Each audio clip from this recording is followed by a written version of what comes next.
आज हम जिक्र करेंगे ताजमहल का। ताजमहल भारत के शहर आगरा में वाक़ है। ताजमहल जिसे शाहजहां ने अपनी महबूबा बीवी मुमताज महल की याद में बनवाया था। आज की वीडियो में मेरी कोशिश रहेगी कि आपको ताजमहल के बारे में वो दिलचस्प हक़ाइक़ बताऊं जो आप यकीनन पहले नहीं जानते थे। ताजमहल बनाने वाले मजदूरों के हाथ काटकर साथ बहती जमुना नदी में फेंक दिए गए। जब ताजमहल बनाने का काम शुरू हुआ तो मजदूरों को यह पहले ही बता दिया गया था कि इनके हाथ काट दिए जाएंगे और उसके बदले इनके खानदान वालों को भारी मुआवजा दिया जाएगा। ताजमहल बनाने वाले मजदूरों के हाथ इसलिए काटे गए कि वो दुनिया में कोई और इतनी खूबसूरत इमारत न बना सके, लेकिन इनमें से 10 के करीब मजदूरों के हाथ नहीं काटे गए थे। इन 10 मजदूरों के हाथ काटने की बजाय उन्हें जेल में कैद कर दिया गया था। इसकी वजह यह थी कि अगर कभी ताजमहल की मुरम्मत का काम करना पड़ा तो इन कैद मजदूरों से ही काम करवाया जाए। ताजमहल एक शौकिया इमारत है और इसकी तामीर ने मुगलिया खजाने को खत्म कर दिया था। तमाम तर पैसा इमारत के सामान, मजदूरों की तनख्वाह, मजदूरों की रहाइश और मजदूरों के खाने पर खर्च किया गया।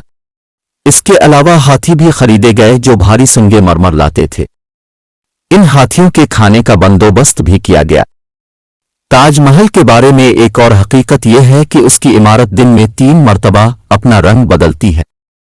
सुबह के वक्त मोती की तरह सफेद, दोपहर में सोने की तरह सुनहरी और रात को चांद की चांदनी इसे अपनी लपेट में ले लेती है।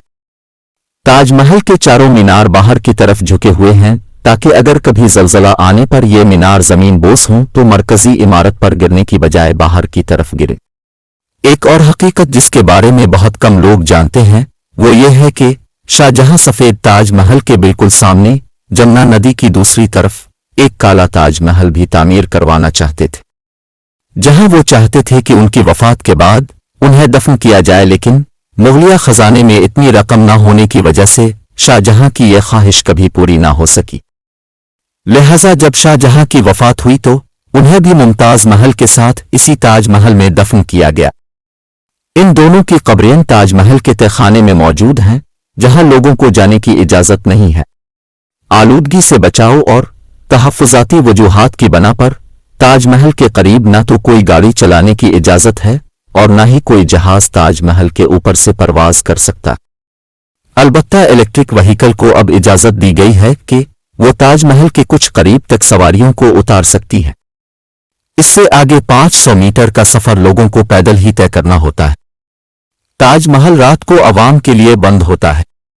बाकी जितनी भी तारीखी इमारत हैं उन्हें लाइट्स लगाकर रात के वक्त रोशन किया जाता है, लेकिन ताजमहल वाहिद तारीखी इमारत है जिसमें एक भी लाइट नहीं लगी गई।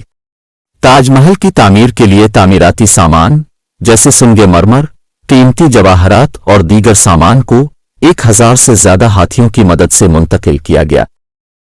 ताजमहल की तामीर में कीमती पत्थरों का इस्तेमाल किया गया था जो तकरीबन 28 मुख्तलिफ अक़साम के थे। ये पत्थर श्रीलंका, तिब्बत, चीन और यहाँ तक के हिंदुस्तान के कई मकामात से मंगवाए गए थे। ताजमहल दुनिया भर से सालाना 2 से 4 मिलियन ज़ायरीन को अपनी तरफ मुतवज्जे करता है, जिसमें 2 मिलियन बैरून मुल्क से शामिल है। ताजमहल को 20वीं सदी में बमबारी से बचाने के लिए बांस के जखीरे से ढांप दिया गया था। 1971 की पाक भारत जंग के दौरान इसकी हिफाजत के लिए इसे सब्ज कपड़े से छुपा दिया गया था।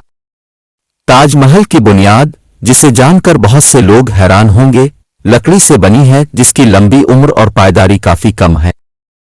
जमुना दरिया लकड़ी को नम और मजबूत रखता है, इसलिए मजबूत बुनियाद को बरकरार रखने में मदद करता है। लेकिन अब वक्त के साथ जमुना सूख रहा है। अगर यही हालात रहे तो एक दिन जमुना मुकम्मल सूख जाएगा और ताजमहल की बुनियाद भी कमजोर हो जाएगी। आगरा ताजमहल की असल जगह नहीं थी। अपनी प्यारी बीवी की याद में शाहजहां ने बुरहानपुर, मध्य प्रदेश में तामीर किए जाने वाले ढांचे का तसव्वुर किया था, वो शहर जिसमें मुमताज की मौत हुई थी। चूंकि इस जगह सुनगे मरमर ले जाया नहीं जा सकता था, इसलिए इस ढांचे को आगरा शहर में मुंतकिल करना पड़ा, जो अब एक तारीखी शहर बन चुका है। शाहजहां की दूसरी बीवियां और पसंदीदा नौकरों को ताजमहल के बाहर एक ही इहाते में दफन किया गया है। वीडियो को देखने का बहुत शुक्रिया। اگر آپ کو ویڈیو اچھی لگی ہو تو برائے مہربانی ویڈیو کو لائک کریں اور میرے چینل کو سبسکرائب کریں۔ شکریہ۔